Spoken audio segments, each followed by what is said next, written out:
श्री परमात्मने नमः। श्री गणेशाय नमः। श्री जानकी वल्लभो जय जय। ओम हनुमते नमः। सरस्वत्यै नमः। मातृवृत्तचरणकमलेभ्यो नमः।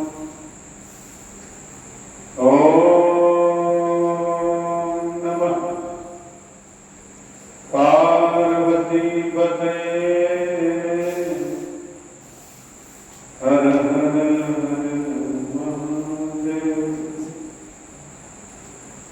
अखंड मंडलाकारं व्याप्तं येन चराचरं तत्पदं दर्शितं येन तस्मै श्री गुरवे नमः। गजाननं भूतगणाधिसेवितं कपित्थजम्बूफलचारुभक्षणम् उमासुतं शोकविनाशकारिणं नमामि विघ्नेश्वरपादपङ्कजं। शुक्लां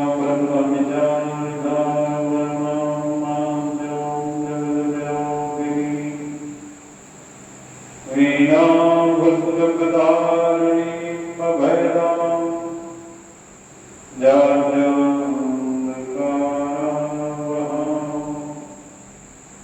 हस्ते स्फाटिकमालिकां विदधतीं पद्मासनी संस्थितां वन्दे तां परमेश्वरीं भगवतीं बुद्धिप्रदां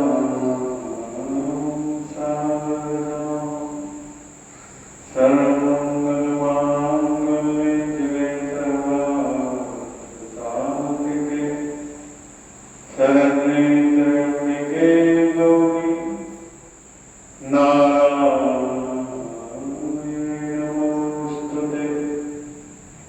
उद्भवस्थितिसंहारकारिणीं क्लेशहारिणीं सर्वश्रेयस्करीं सीतां नतोऽहं नमामि।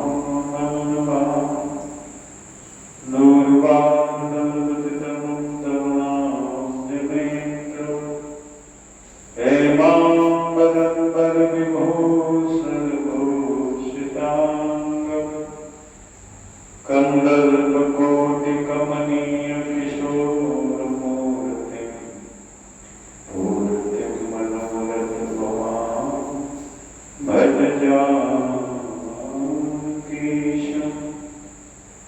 मनोभिरामं नयनाभिरामं वचोभिरामं श्रवणाभिरामं सदा विरामं सतता विरामं वन्दे सदा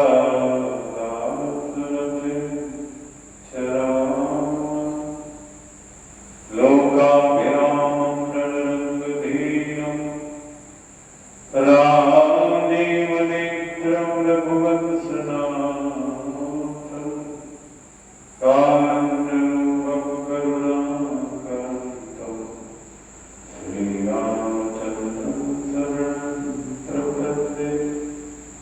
प्रणवो पवनकुमार खलबलपालज्ञानघन जास हृदयागार बसहि राम सरितावधर। सीताराम जी महाराज जय। सद्गुरुदेव भगवान जय।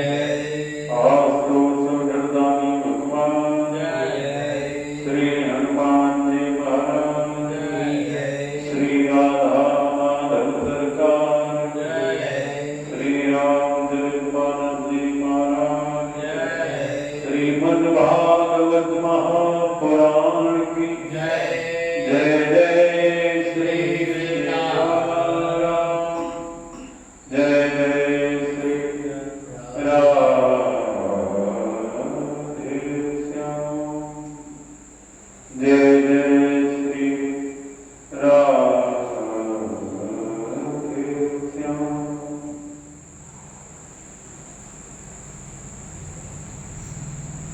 अब विदुर जी ने प्रश्न किया कि ब्राह्मण, प्राचीन बलि के पुत्र प्रचेताओं ने रुद्र गीत का जप करके क्या प्राप्त किया, यह आप कृपा करके बताना। मैं दरिद्र कहते हैं तो बता ही चुका हूं। वो नारायण सरोवर पर जप यज्ञ से परमात्मा की प्रार्थना कर रहे। ये जो हो रहा है ये क्या है? ये ज्ञान यज्ञ है। जो भगवान के नाम का जप होता है जप यज्ञ है। वो भगवान से ही भगवान प्रसन्न होंगे, भगवान से ही भगवान प्रसन्न होंगे। आगे हम आप श्रवण कर चुके कि देवता की पूजा देवता बनकर की जाती है।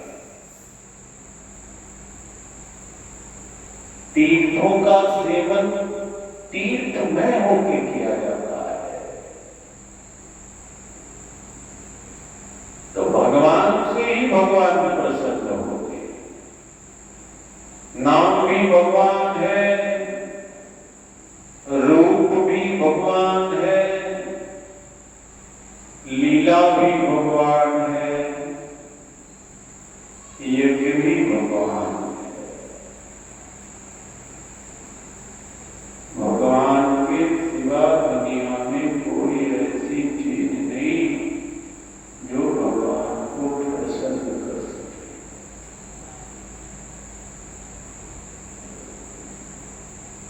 जब प्रचेताओं ने बड़ी भारी तपस्या की तो उनके क्लेशों को दूर करने के लिए भगवान श्री नारायण प्रकट हुए। गरुड़ जी के कंधे पर बैठे हुए ऐसे जान पड़ते थे जैसे सुमेरु के शिखर पर श्याम घटा छाई।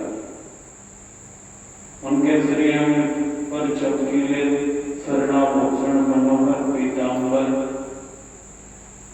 कौशल घुमड़ी सुशोभित थे। अपनी दिव्य प्रभा से सब दिशाओं के अंधकार को दूर कर रहे थे। उनके कमनीय कपोल मनोहर मुखमंडल की अपूर्व शोभा हो रही थी। मस्तक पर झिलमिलाता हुआ मुकुट शोभा है। प्रभु की 8 भुजाओं में 8 आयु थी। देवता मुनि पार्षदगण सेवा में उपस्थित थे। गरुड़ जी के नरों की भांति शाम में पक्षों की ध्वनि से कीर्तिगान कर रहे थे। उनकी 8 लंबी लंबी स्थूल भुजाओं के बीच में लक्ष्मी जी से स्पर्धा करने वाली वरमाला विराजमान थी। इस प्रकार आदि नारायण श्री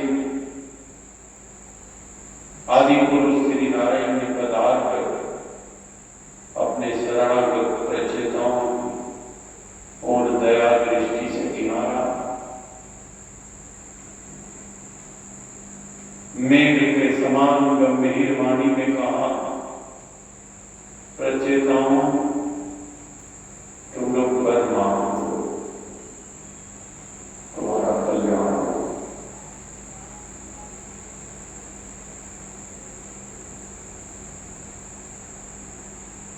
आहो, तुम्हारे हृदय में कितना प्रेम है। तुम लोग एक ही धर्म का पालन नहीं करते। इसलिए पहला पद तो तुम्हें मांगे बिना दे देता हूं। यदि कोई प्रतिदिन प्रातः सायं तुम्हारा स्मरण करेगा तो तुम सब भाइयों में जैसा प्रेम है वैसा ही प्रेम उसका भी अपने भाइयों में हो जाएगा। तुमने मेरी जो स्तुति की है उसको जो करेगा तो मैं उसका मनोरथ भी पूर्ण करूंगा और उसको सदगुरु आज्ञा का पालन किया है, उसके फलस्वरूप तुम्हारी कीर्ति सारी दृष्टि में छा गई।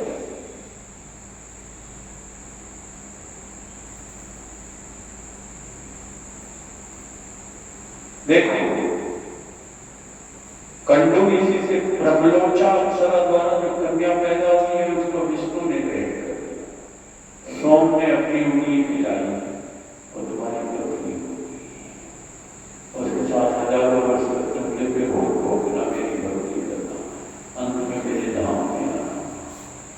मेरे प्रति तुम्हारी अनपायनी भक्ति है। देखो, भक्ति में इष्टदेव बदलने की कभी आवश्यकता नहीं होती।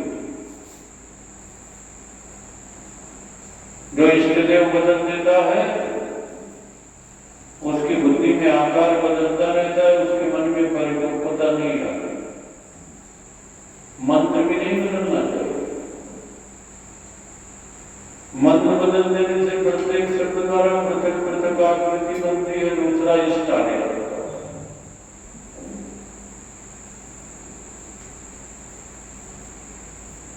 अपना गुरु कभी नहीं बदलना चाहिए।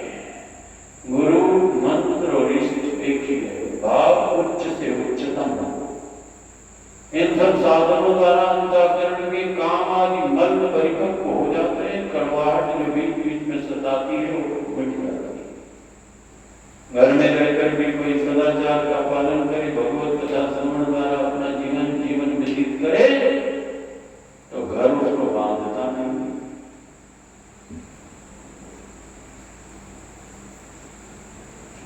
घर में रहो, घर को मन में मत रखो।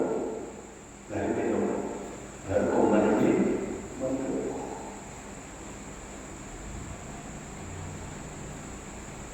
घर में रहो, घर के प्रति आसक्ति ना हो। धन आपके पास हो, धन के प्रति आसक्ति ना हो। पद प्रतिष्ठा आपके पास हो, उसके प्रति आसक्ति ना हो, उसका अहंकार ना हो।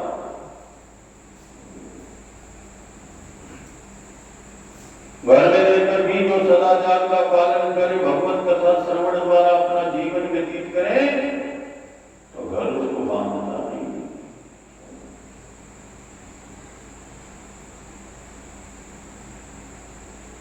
कथा श्रवण के फलस्वरूप जो कुछ मिलता है, अगर आपको वो नहीं मिल रहा है तो मंथन कीजिए, आत्मचिंतन कीजिए। क्या हमने कथा सुनी भी है? कथा से प्रेम किया भी है? कथा भगवान ने प्रेम प्रकट कराने वाली है। यूं कह दीजिए कि भगवान बाकी सारी इंद्रियों से अंदर नहीं जाते, कानों से अंदर जाते हैं और हृदय कमल पर विराजते हैं। तो वैसे घर शब्द का अर्थ यही तो है। ग्रहण इति गृहम्, अर्थात जो पकड़ कर रखे उसका नाम घर होता है। और इसी तरह बदनाम इति वधू, जो बांध ले उसका नाम वधू होता है। लेकिन कोई भगवान की कथा सुनकर अपना समय व्यतीत करे तो उसको कोई बंधन नहीं मानता।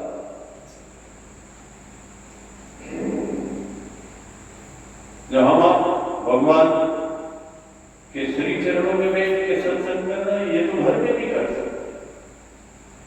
घर का कोई सदस्य कथा पाठ करे, करके बाकी लोग सुने, परिणाम देखो फिर।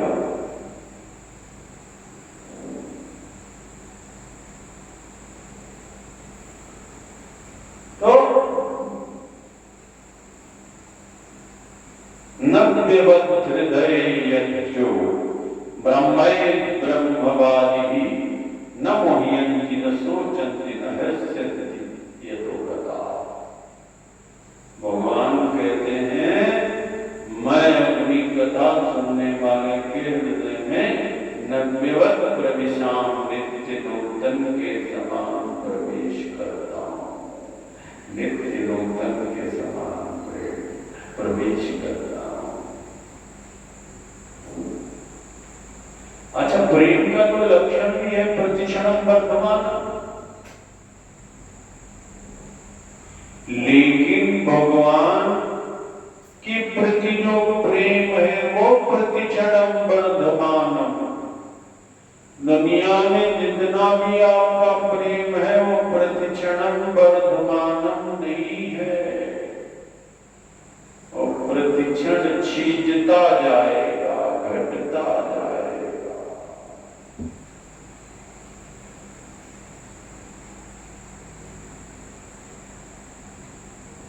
भगवान कहते हैं सुनने वाले के हृदय में नव्यवत प्रविशाम नित्य नूतन के समान प्रवेश करता हूं। कथा श्रवण के फलस्वरूप स्वयं में सर्वज्ञ ही ब्रह्म के रूप में उनके हृदय में प्रकट होता हूं। ब्रह्मवादी ब्रह्म प्रवक्ता महापुरुष बताते हैं कि तुम्हारी अंतरात्मा में जो सर्वशक्तिमान विद्यमान है वही अद्वितीय ब्रह्म है। उसका साक्षात्कार करके मनुष्य कभी शोक मोह को प्राप्त नहीं होता और ना ही लौकिक धर्म को प्राप्त होता है।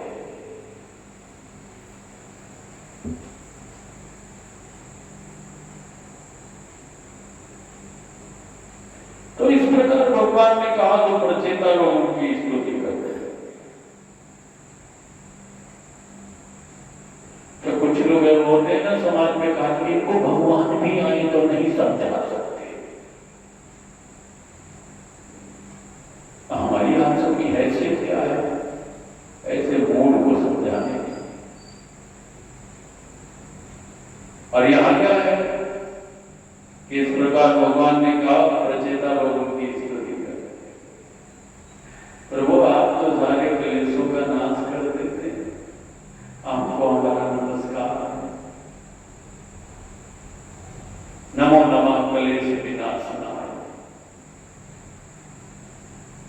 आपके गुणगान हैं, जहां मन जाता है वहां आप पहले से पहुंचे रहते हैं। आप इंद्रियों के विषय नहीं होते, आप शुद्ध शांत हैं।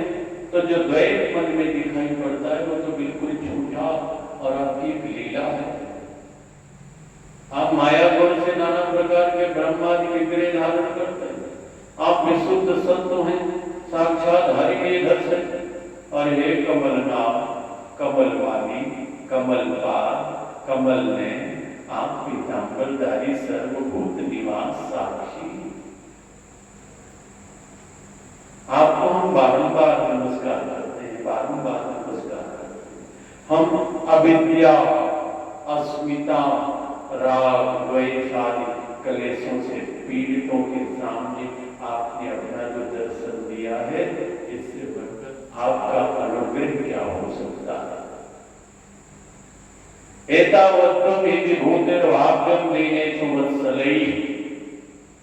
प्रभु, जिसके पास ऐश्वर्य है, जिसके पास सामर्थ्य है, जो राजा है, धनी है, सेठ है, उनके अंदर ये होना चाहिए कि जो गरीब है उनको अपना बच्चा समझकर उनका पालन पोषण करें।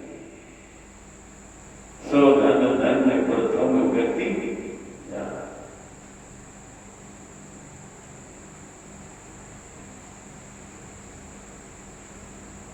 यही धर्म का रहस्य है। अन्योन्मविहरयत वत्सनं जात निवाधन्याम्। देखो, वेद में ये मंत्र आता है कि तुम एक दूसरे से प्रेम करो।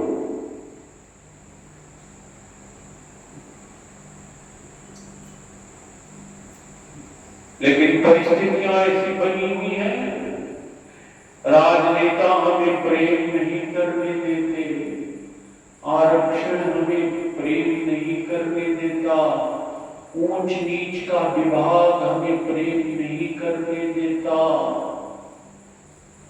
एक ढांचा है, सामाजिक ढांचा। यहां कुछ ऐसे लोगों ने ऐसा भ्रम फैला के रखा है कि जो हमें एक दूसरे से प्रेम नहीं करने देते।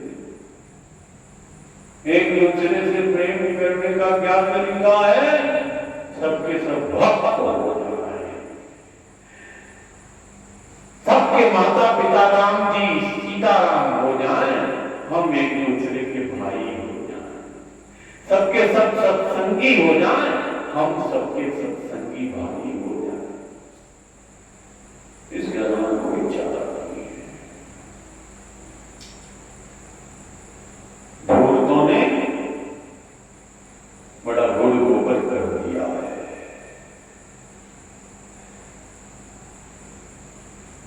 तो एक दूसरे से प्रेम करो। कैसे प्रेम करें? तो कहा जैसे गाय अपने नन्हे बछड़े से करती है, वैसा ही प्रेम तो लोग आपस में करो। ये भगवान की आज्ञा है। यदि तुम्हारे पास कोई सच्ची सामर्थ्य है तो गरीब की मदद करो, और समय पर वो अपना है ऐसा समझकर उसका स्मरण करो। प्रचेता आगे कहते हैं, प्रभु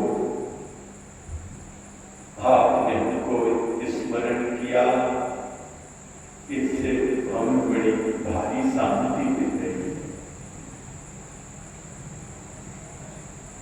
भगवान जिसको याद करे, भगवान जिस पर दृष्टिपात करे, भगवान जिस पर अपना कर कमल वरद हस्त रख दे, क्या पूछे। इस पूरे संसार की संपत्ति मिल जाने पर भी वो फायदा नहीं है जो इसमें है, भगवान की स्मरण।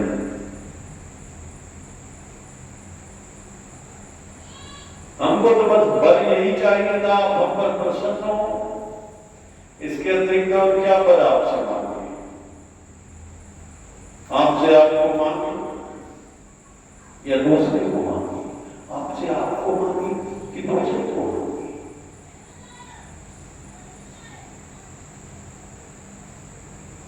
दूसरी कोई चीज तो मांगने लायक नहीं है। आपसे आपको मांगे तो आप हमको मिल ही गए। तो जब हमें पारिजात ही मिल गया तो दूसरे की सेवा करने की क्या जरूरत है? पारिजातेन जसा लब्धे सारंगोऽन्यन्न सेवते। अब हम आपसे यही चाहते हैं कि तावत भगवत प्रसंगानाम संगा स्थानो भवे भवे। जब तक हमारा ये शरीर रहे तब तक आपके प्रेमी भक्तों का संग हमें मिलता है, क्योंकि तुले आम लगेगा न स्वर्ग न पुनर्भव।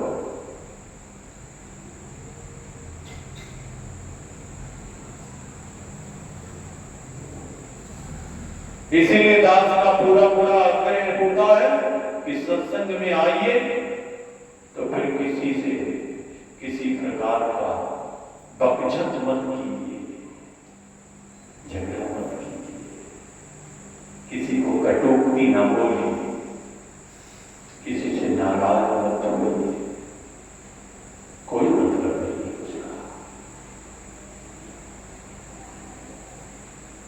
फिर तो जैसे लगता है कि सत्संग का असर ही नहीं पड़ रहा, वक्ता को पीड़ा होने लगती है। डॉक्टर दवा दे और मरीज पर उसका असर ना हो तो सबसे ज्यादा दुख किसे होगा? मरीज के बाद डॉक्टर को। परमात्मा को मनाता है डॉक्टर कि भगवान कृपा कर दो, हम तो माध्यम है इसके रोग हरण की, दवा तो माध्यम है, असली कृपा तो आपको ही करनी। और फिर जब रोगी ठीक हो जाता है सबसे ज्यादा प्रसन्नता किसे होती है? रोगी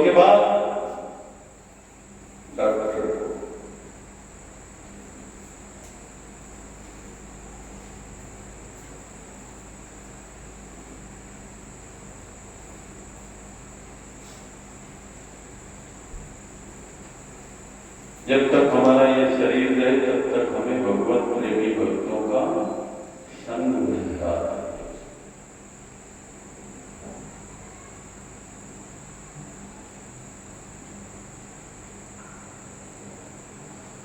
क्योंकि तुलयाम लगे ना स्वर्गम ना पुनर्भवम।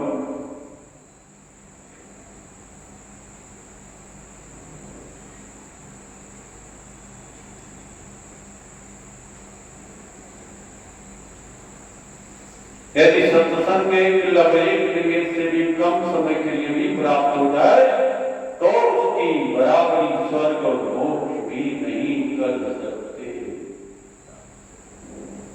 तूलता ही सकल में जो सुख लब सत्संग।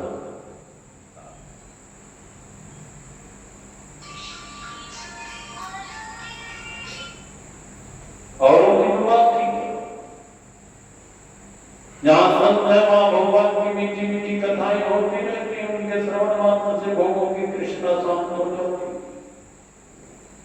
प्रथम भगत की संतन कर संगा। मोटे तौर पे हम क्या अनुमान लगाते हैं, अर्थ क्या लगाते हैं कि पहली भक्ति संतों का संग है। लेकिन इसका विशिष्ट अर्थ क्या है? पहली भक्ति भगवान का कथा श्रवण है। क्योंकि प्रथम भगत संतन कर संगा। जब संत मिलेगा तो क्या सुनाएगा? किसी भोगी की कथा सुनाएगा, किसी बाहुबली की कथा सुनाएगी, उसने ये मारा वो गिराया वो। संत मिलेगा तो भगवान की कथा सुनाएगा।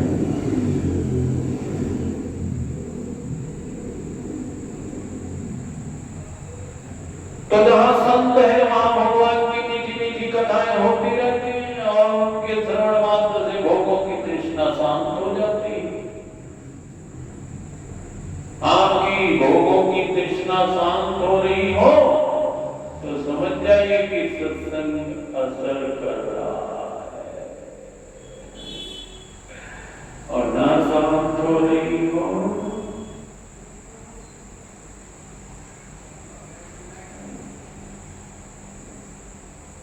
क्योंकि बड़ा अवसर है।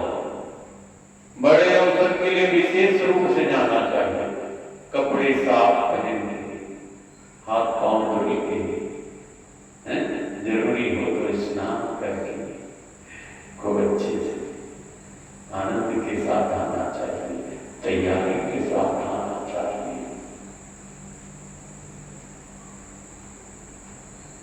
ऐसे नहीं चले आए दिन भर ऐसे काम करते चले आए, चलो देख लिया।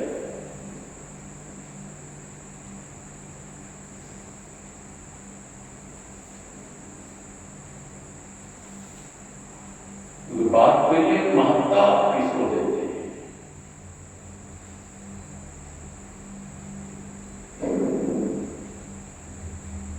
घर में साधु भाई आ रहे हो तो बिल्कुल नया वाला कपड़ा पहन के तैयार, पूरे घर पर तैयार, सब साफ सफाई करके तैयार।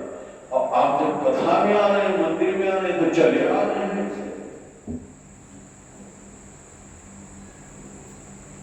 क्या है यहाँ कथा मृष्टा का प्रयोग? इसमें मिष्ट के स्थान पर मृष्ट शब्द है। मृष्ट माने होता है खूब घिसी घिसाई साफ की हुई, उज्जवल चमकती हुई। तात्पर्य है कि जब वासनावान लोग कथा करते हैं तो उसमें अपनी वासना की गंदगी ला जाते हैं, लेकिन महात्मा लोग जब कथा भगवान की करते हैं तो अपनी निर्वासना से उसको धोकर, बांध कर, पहुंच कर बिल्कुल साफ कर देते हैं।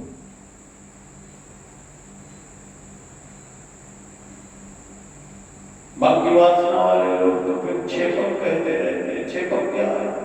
ओ वहां मेरी अमेरिका में कथा चल रही थी, वहां राष्ट्रपति आए थे, तो ऐसा हुआ था, वैसा हुआ था। ये छेपक है। इसके लिए व्यास नारायण से क्षमा मांगनी चाहिए। अगर जरूरी हो तो कभी कुछ कहना, तो ऐसे दाहिना कान छोटे दे दीजिए, क्षमा प्रार्थना पहले से करते हुए।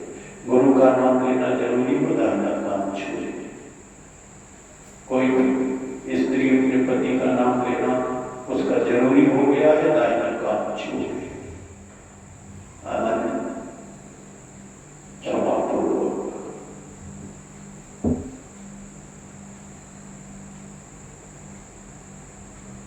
तो जब भगवान की कथा संत सुनाते हैं निर्वासना पूर्वक, तो इससे श्रोता की तृष्णा मिलती है।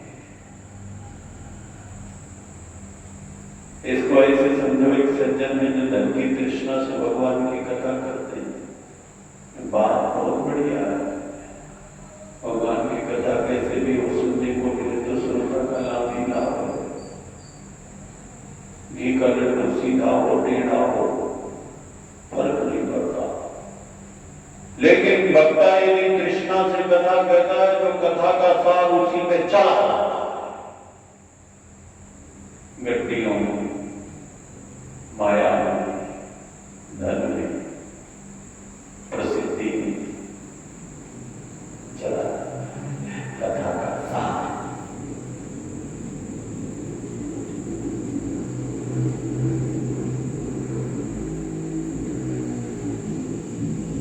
तो वक्ता सोचे मुझको कथा के उपलक्ष्य में ये मिलेगा,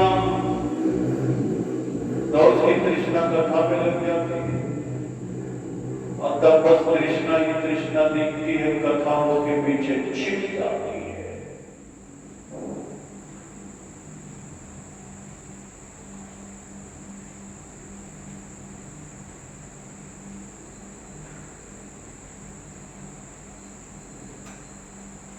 लेकिन कथा का स्वभाव यह है, उससे तृष्णा शांत हो जाए। इसलिए भगवत कथा कहने का अधिकारी वही है जो अति निष्प्रिय हो, उसको भगवत गुणानुवाद जन्य पारमार्थिक लाभ छोड़कर किसी सांसारिक पदार्थ के लाभ की आकांक्षा नहीं होनी चाहिए।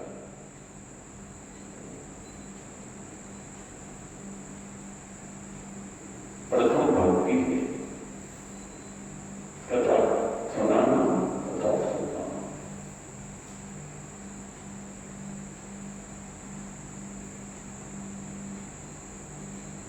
और कथा का बड़ा साधारण लाभ है, प्रसिद्ध हो जाना, करोड़पति हो जाना, लोकप्रिय हो जाना, संसार का प्रिय हो जाना। ये तो कथा का बड़ा छोटा सा सांसारिक लाभ है, छोटा सा। इसका सबसे बड़ा लाभ है भगवान को प्रसन्न कर देना, भगवान का हो जाना, भगवान से संपर्क जोड़ देना। ये बड़ा लाभ है इसका।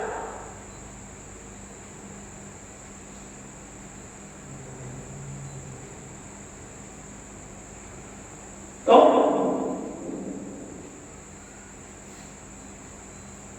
प्रचेता कहते हैं प्रभु आपकी कथा से मनुष्य के मन से राग द्वेष का निवारण होता है, उद्वेग मिटता है। कथा प्रसंगों द्वारा आपका गुणगान होता है, पता चलता है आप लोग सन्यासियों की भी परम गति है। इसलिए महात्मा लोग तीर्थों में तीर्थों को पवित्र करने की इच्छा से विचरण करते हैं। भला उनका समागम संसार से भयभीत लोगों को क्यों नहीं अच्छा लगेगा? प्रचेताओं ने कहा भगवान हम लोग तो भगवान शंकर के क्षण मात्र के समागम से आपको प्राप्त हो, तो हमने जो कुछ भी धर्म पुण्य तप दान आदि किया है वो सब आपके संतोष का कारण बने। विष्णवे नमः, विष्णवे नमः, विष्णवे नमः। कृष्णार्पणमस्तु।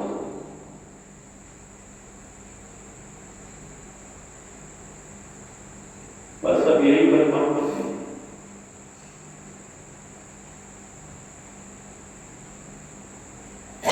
सर्वतदे तत्पुरुषस्य भूनो गणीमहे परितोषणाय।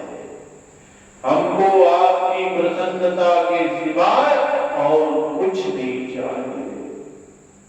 बड़े बड़े महापुरुष लोग आपकी स्तुति करते हैं, हम भी अपनी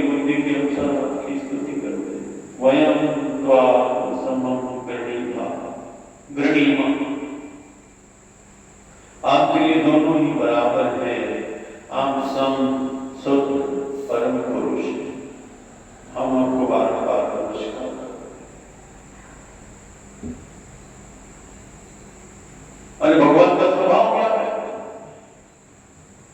कि जो एक बार नमस्कार कर लेता है भगवान को तो भगवान बड़े संकोच में हो जाते हैं कि इसको क्या क्या दे डाले। अब इस तरीके से जो स्तुतियों में भगवान को बारंबार प्रणाम करता है, बारंबार प्रणाम करता है, उसके लिए तो भगवान ऐसे अपने बाहों में भरकर उसे अपने वक्ष से लगा देते हैं। बोलिए द्वारकाधीश भगवान की जय। हमें आपकी प्रसन्नता कर सकते के सिवाय और कुछ नहीं चाहिए। बड़े बड़े महापुरुष आपकी स्तुति करते हैं, हम भी अपनी बुद्धि के अनुसार आपकी स्तुति करते हैं। वयम तो आत्मसमर्पण, आपके लिए दोनों बराबर हैं। आप सम शुद्ध परम पुरुष हैं, हम आपको बारंबार नमस्कार करते हैं।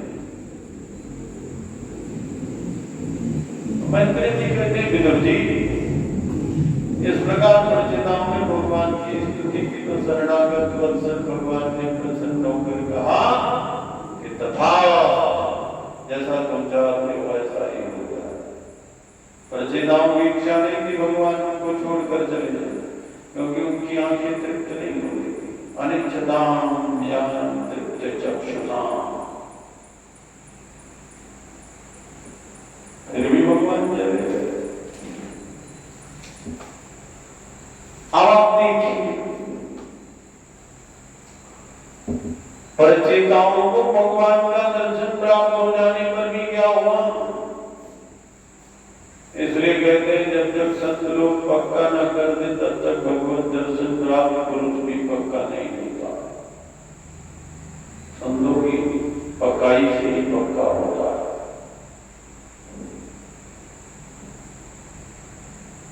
भगवान का होना है तो पहले संतों की सेवा करनी पड़ेगी।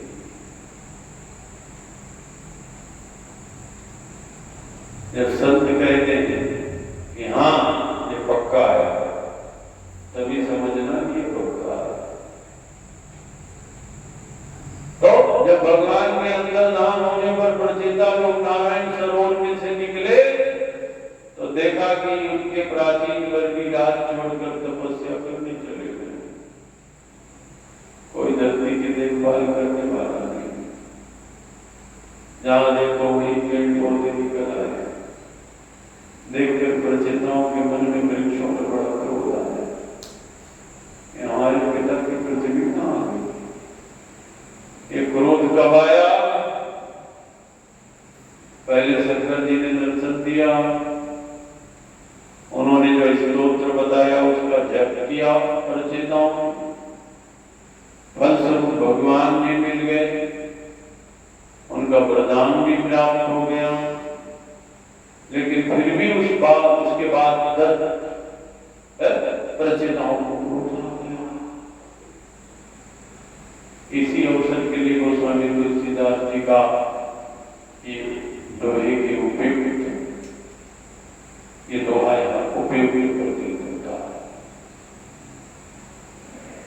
बोले बिहत महेश तब ज्ञानी मूढ़ न कोय, अजहि क्षण रघुपति जस करे सोते,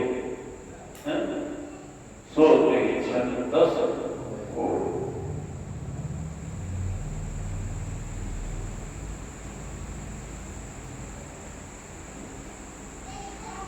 तात्पर्य यही है कि जैसे कर्म का फल नियत होता वैसे ही भगवान के दर्शन का फल नियत नहीं होता, इसलिए वो जैसा करते हैं वैसा होता है।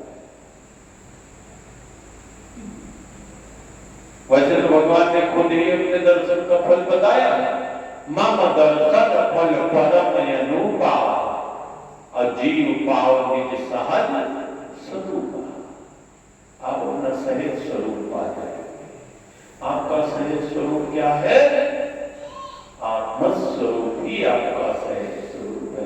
आप शरीर नहीं है, आप आत्मा हैं।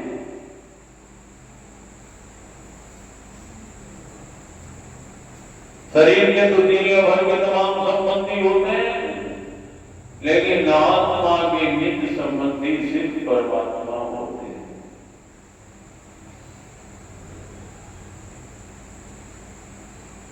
तो तात्पर्य जैसे कर्म का फल नियत होता है, वैसे भगवान के दर्शन का फल नियत नहीं होता, इसलिए वो जैसा करते हैं वैसा नहीं होता। पश्चेताओं को क्रोध आया, बोले हम दुनिया में वृक्षों को नहीं रहने देंगे, वृक्षों से डर कर उन्हें अपनी लकड़ी दे देते। वृक्षों ने अपनी लड़की दे दी और प्रचेता गण उनके जमाई बाबू बन गए। ब्रह्मा जी के आदेश के अनुसार उन्होंने मारिका के साथ विवाह किया। उन्हीं से फिर दक्ष की उत्पत्ति हुई और दक्ष ने सृष्टि की रक्षा की। बड़ा भारी तेजस्वी था दक्ष, उसके दाक्ष के कारण ही उसका नाम दक्ष पड़ा। दाक्ष, दक्षता।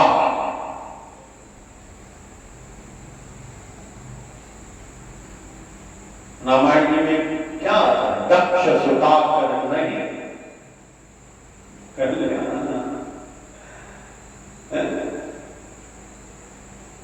चाहे लो और चाहे जैसा भी अभिमान हो जाए, ज्ञान का, भक्ति का, दक्षता का, कुलीनता का, विज्ञान का, तो कल्याण नहीं होगा। सीताराम जी महाराज की जय, सदगुरुदेव भगवान जय। आज तो संखेत भवती सुंदरतम सारम परम काल व्याल कराल भूषण धर्म गंगा प्रियम काजीशम कलिकल्प सौभ समनम कल्याण कल्पद्रुमम नवनित्यम गिरिजापतिम गुणनिधिम गंधर्वं शंकरम कुंदयन्त समदे उमारमण करुणामयन जाय दीन परने करो कृपा मर्दन में। आज तो समृद्धानी भगवान जय।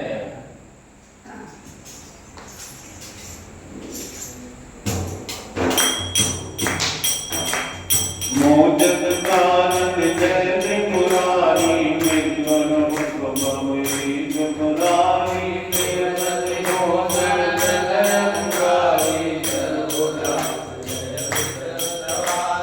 बोले पशुपति एकादशी स्वरूप विश्वनाथ जय सर्वासी ईश्वरो भयानंद मुक्तेश्वर जय कारणक करुणीकेश्वर तापत शांत शांत बधिरे कामते सुरते सुगतेता आशुतोष अविनाशी हरिहर जय नाम संपूर्ण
का